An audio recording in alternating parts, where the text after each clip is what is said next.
అనకాపల్లి జిల్లా నర్సీపట్నం 24వ వార్డులో ఎన్టీఆర్ భరోసా పింఛన్ల పంపిణీ చేసిన టీడీపీ రాష్ట్ర ప్రధాన కార్యదర్శి చింతకాయల విజయ్.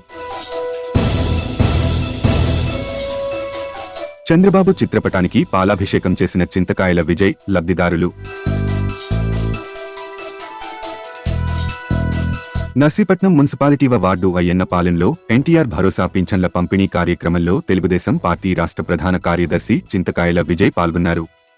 ముందుగా పెంచిన పెన్షన్ మరియు 3 నెలల పెంపు కలిపి ఒకేసారి రూ.7,000 పెన్షన్ లబ్ధిదారులకు అందజేశారు. ఈ సందర్భంగా చింతకాయల విజయ్ మాట్లాడుతూ ఆంధ్రప్రదేశ్ చరిత్రలోనే ఇప్పుడు లేని విధంగా లబ్ధిదారులకు 7,000 పెన్షన్ అందించడం ఇదే తొలిసారన్నారు. ఇది కేవలం చంద్రబాబు నాయుడు ఎన్డీఏ కూటమి నాయకత్వం వల్లనే సాధ్యమైందన్నారు.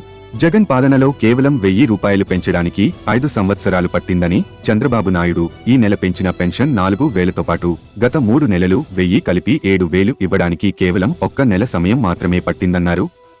అనంతరం లబ్ధిదారులతో ముఖ్యమంత్రి నారా చంద్రబాబు నాయుడు చిత్రపటానికి పాలాభిషేకం చేశారు. ఈ కార్యక్రమంలో 24వ ward councillor Danimireddy Madhu, TDP నాయకులు, సచివాలయం సిబ్బంది, లబ్ధిదారులు పాల్గొన్నారు.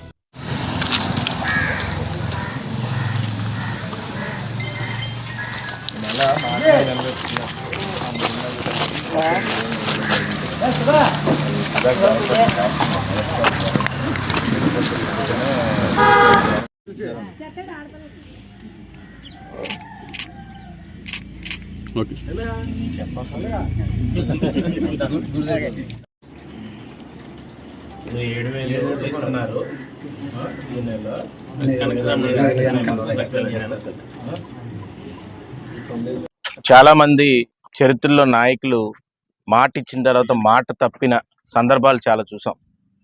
ముందు గవర్నమెంట్ అయితే మాటలు ఇచ్చి దాన్ని తప్పి ప్రతి సంవత్సరం పెంచుకుంటూ పోతాం అని చెప్పేసి 5 సంవత్సరాలు హింసించి ఖజానాలో డబ్బులు లేకుండా చేసి అప్పులు చేసినా కానీ చంద్రబాబు నాయుడు గారు, పవన్ కళ్యాణ్ గారు, నరేంద్ర మోడీ గారు ఒక మాట ఇచ్చారు. ఆ మాట ఏంటంటే ఎట్టి పరిస్థితుల్లో కూడా పెన్షన్ని 4,000 రూపాయలు చేస్తానని చెప్పి మొట్టమొదటి నెల ఆ 4,000తో పాటు ఆ 3 నెలలు ఏదైతే ముందు మాట ఇచ్చారో 1,000 కలిపి 7,000 రూపాయలు పెన్షన్దారులకు ఇస్తాను, ఎన్ని ఇబ్బందులు వచ్చినా కూడా నేను ఇస్తానని చెప్పి మాట ఇచ్చి ఆ మాట మీద నిలబడిన ఏకైక నిక్కచ్చైన నాయకత్వం ఈ కూటమి నాయకత్వం అని చెప్పి సందర్భంగా చెప్పదలుచుకున్నాను. చంద్రబాబు నాయుడు గారు ఆ మాట మీద నిలబడి పవన్ కళ్యాణ్ గారితో డిస్కస్ చేసి వెంటనే ఇమీడియట్ గా బీజేపీతో కూడా మీటింగ్ పెట్టుకొని ఈ నెల నుంచి 7,000 రూపాయలు తేవాలని చెప్పి చంద్రబాబు నాయుడు గారు కూడా ఇందాక మీరు చూడొచ్చు ఆయనే స్వయంగా కూడా పెన్షన్ ఇవ్వడం కూడా మొదలు పెట్టారు.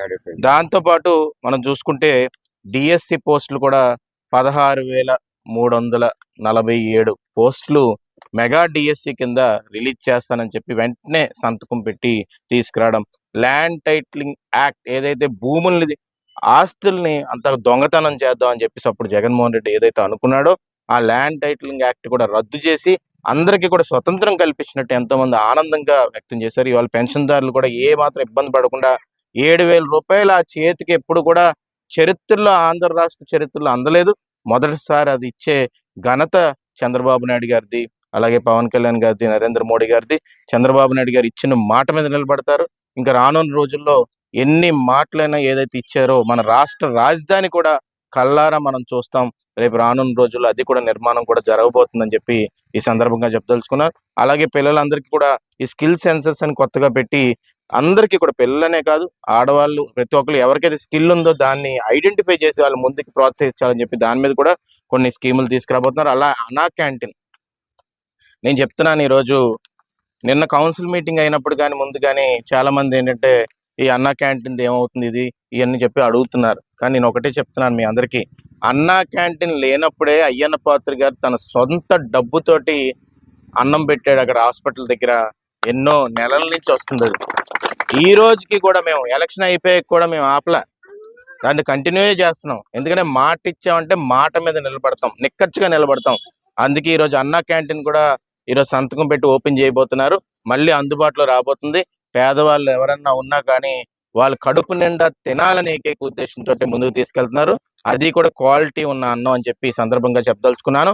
ఈరోజు గత ప్రభుత్వంలో ఎవరైతే ఉన్న నాయకులు ఓడిపోయి ఇంట్లో కూర్చొని లేకపోతే బాపిరాజు కొత్తపల్లి వెళ్ళిపోయారో వాళ్ళందరికీ నేను చెప్తుంది ఏంటంటే, మీరు కూడా అప్పుడు మాట ఇచ్చారు క్యాంటీన్ పెడతాను ఇదని చెప్పి, బిర్యానీ పెడతానని చెప్పి, అవన్నీ కూడా చెత్త మాటలు, సొల్లు మాటలు, అన్ని అబద్ధాలను నిర్ణయించి ఈరోజు ఏ విధంగా తీర్పుని ప్రజానికం ఇచ్చారో మీ అందరికీ తెలుసు. అలాగే అయ్యన్న పాత్రి గారిని ఈరోజు అత్యంత ఉన్నత స్థానంలో, ప్రోటోకాల్ ప్రకారంగా ఉన్నత స్థానంలోని స్పీకర్గా కూర్చోబెట్టి, ఇండిపెండెన్స్ వచ్చిన తర్వాత చరిత్రలో ఎప్పుడూ లేని విధంగా ఈ గడ్డకి, ఈ నర్సీపట్నం ఊరికి, ఈ నర్సీపట్నం